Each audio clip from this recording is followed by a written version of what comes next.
रोहतक से एमबीबीएस और एमएस की शिक्षा प्राप्त की और वहीं पर फिर बाबा मस्तनाथ विश्वविद्यालय के संस्थापक कुलपति बने। आपने 2.5 लाख से ज्यादा आई सर्जरी की है, 28 लाख से ज्यादा मरीजों को देखा है, 20 किताबें लिखी हैं। अब तक 90 बार से ज्यादा आप स्वयं का रक्तदान कर चुके हैं। जीवन की पवित्रता, जीवन की उच्चता, भारतीय संस्कृति में निष्ठा और गीता को अपने जीवन का आधार बनाने वाले हमारे परम आदरणीय प्रोफेसर मार्कंडेय आहूजा जी, अब आपके सब माँ के ऊपर एक संदेश देने का जो एक अवसर हमें दे रहे हैं, उसके लिए हम उन्हें सादर आमंत्रित कर रहे हैं। थैंक यू रचना दीदी। गंगा च यमुने च गोदावरी सरस्वती नर्मदे सिंधु कावेरी जले अस्मिन् सन्निधिं कुरु। भारतीय संस्कृति के पोषक, भारतीय संस्कारों के वाहक, भारत के आध्यात्मिक भाल पूजनीय स्वामी चिदानंद जी महाराज, जिनको आज रूबरू होने का मौका मिला, उनके माध्यम से सभी को आज गंगा दशहरे की बहुत बहुत शुभकामनाएं। बहुत बहुत स्वामी जी की तरफ से हम सबको आशीर्वाद मिले, ऐसी कामना के साथ परम पूजनीय हमारे एचआरडी मिनिस्टर रमेश पोखरियाल निशंक जी, जल संसाधन मंत्री श्री गजेंद्र शेखावत जी तथा इस वेबिनार में सभी मेरे सम्माननीय साथीगण, सभी वैज्ञानिकगण और इस वेबिनार को पूरे देश विदेश में अटेंड करने वाले सभी मेरे साथी।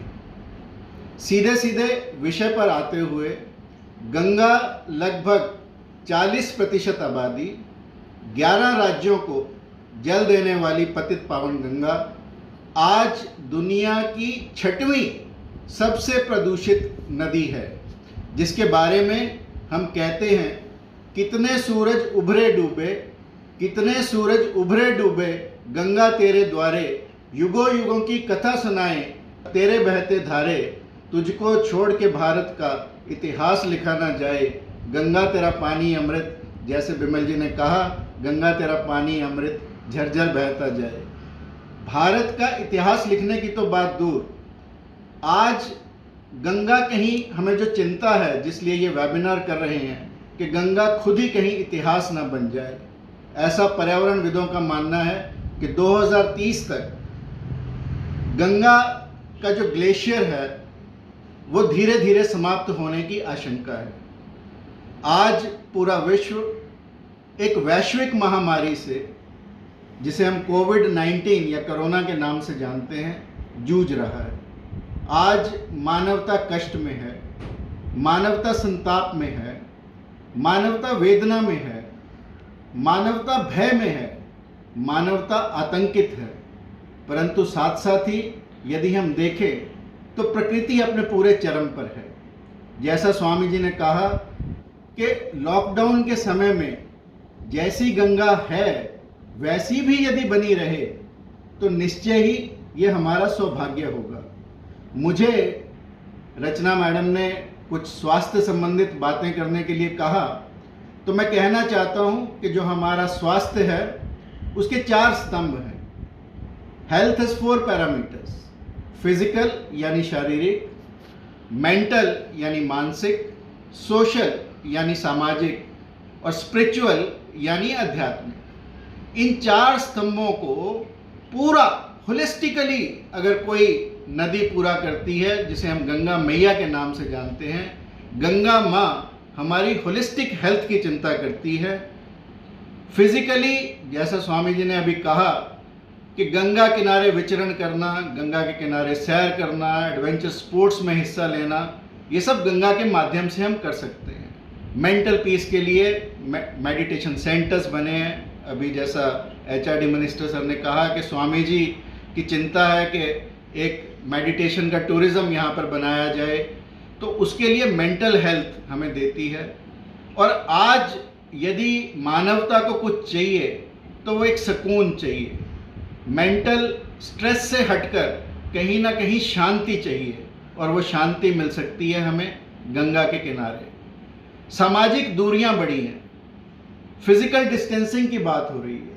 ऐसे में गंगा मैया हमें एक सोल्यूशन दे सकती है, हमें एक समझ दे सकती है, हमें एक सूझ दे सकती है।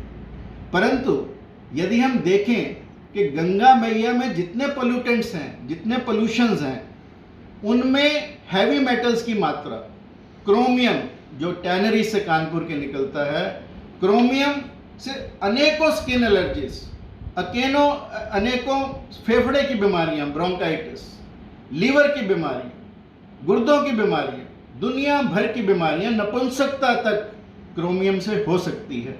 इसी तरह लेड की अधिकता, मरकरी की अधिकता, कॉपर की अधिकता पाई जाती है। और गंगा के पानी को हमने अमृत क्यों कहा? गंगा का पानी बैक्टीरियोफेजिस, जो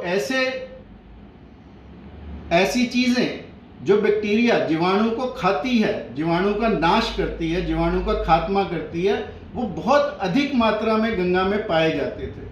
और अब कहीं ना कहीं उन बैक्टीरियोफेजिस का हनन हुआ है।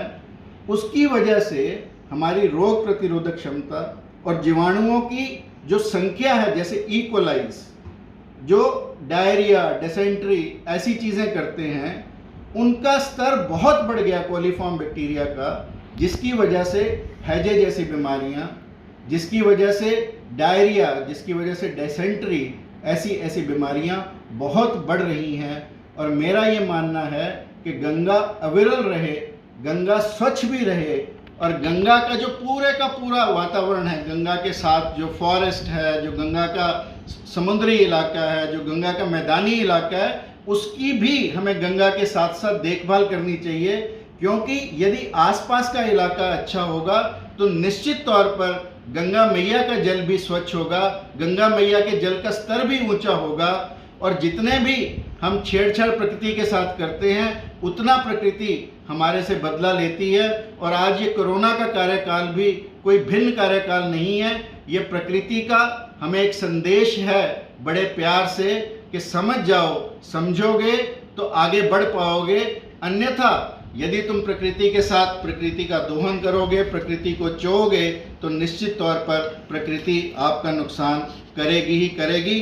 और अंततः भारतीय संस्कृति को, बस आखिरी बात मैम, भारतीय संस्कृति को जैसा लोगों ने अब पुनः अपनाया है, मुझे लगता है कि यदि हम भी अपनाएंगे, लोग तो अपना ही रहे हैं, यदि हम भी अपनाएंगे तो कोरोना जैसी महामारी से अपने आप को बचा पाएंगे। बहुत बहुत धन्यवाद। हर हर महादेव, हर हर गंगे।